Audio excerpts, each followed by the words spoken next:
Welcome back to the Lifestyle channel. This is Billy, and for today's video, it's Sunday, so I decided to have a bike wash dito sa Better Auto Works near Pure Gold, Remanville. So let's go.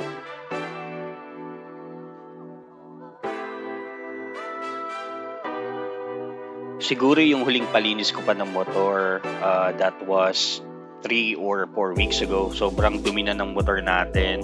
Hindi lang kita sa video, pero yan, sobrang maalikabok niyan. So, gusto ko na talaga siyang malinis.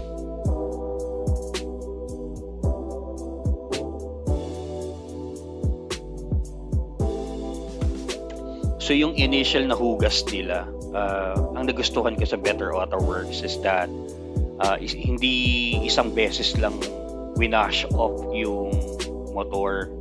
Kumbaga, naka-2 or 3 balik ata si kuya bago nag-apply ng foam wash.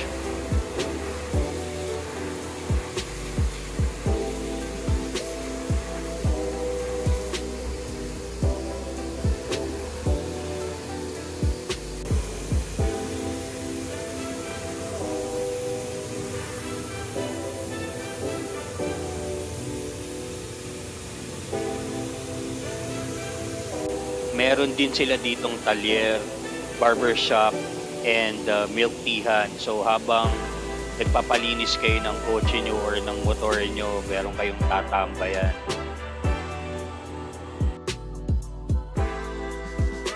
Nag-a-apply na pala si kuya dito ng foam or ng sabon para masigurado na matatanggal talaga yung mga dumi, alikabok, putik, lalo na sa mga singit-singit ng motor.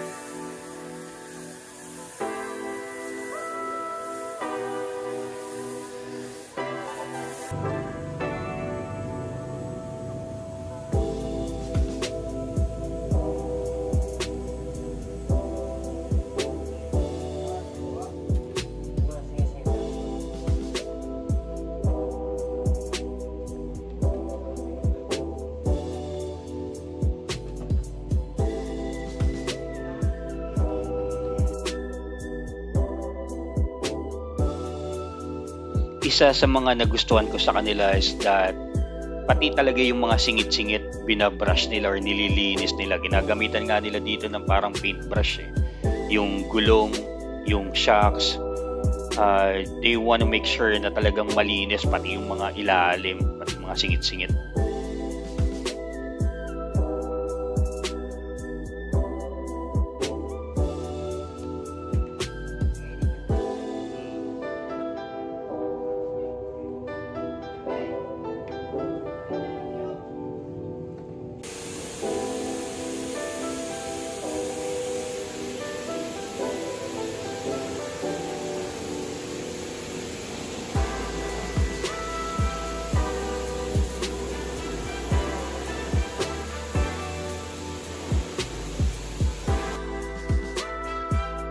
Dito pine-pressure wash na ulit nila para matanggal na yung mga sabon saka yung mga natirang dumi sa motor.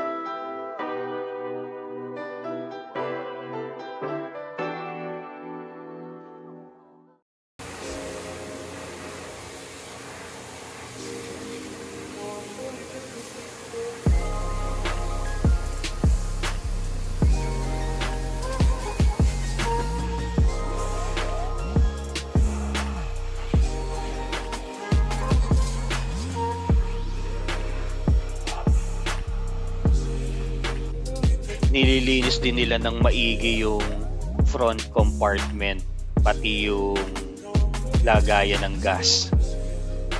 Sa ibang shop kasi bibihira yung nililinis tong mga part na to .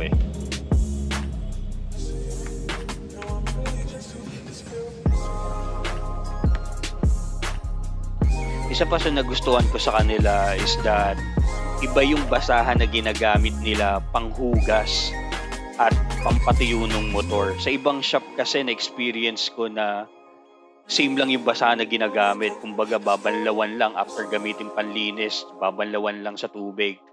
Tapos yun din yung gagamitin pangpatuyo ng motor.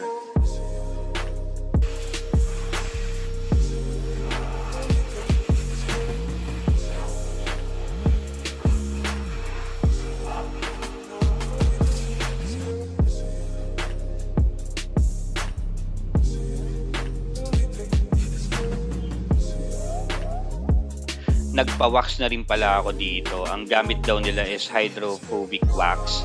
And imported daw to galing Japan and US ang ginagamit nila.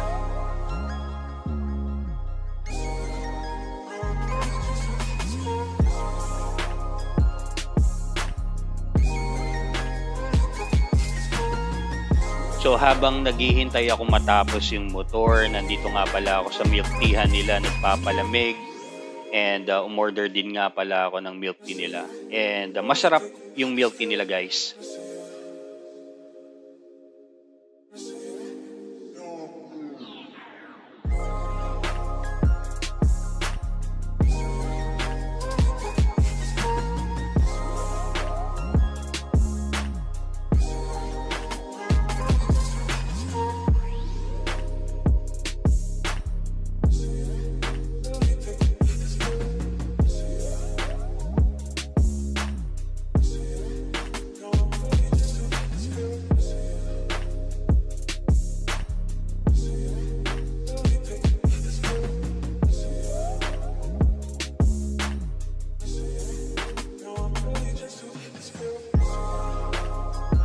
So for me, guys, worth it naman yung 200 pesos na binayaran ko sa bike wash, including yung wax.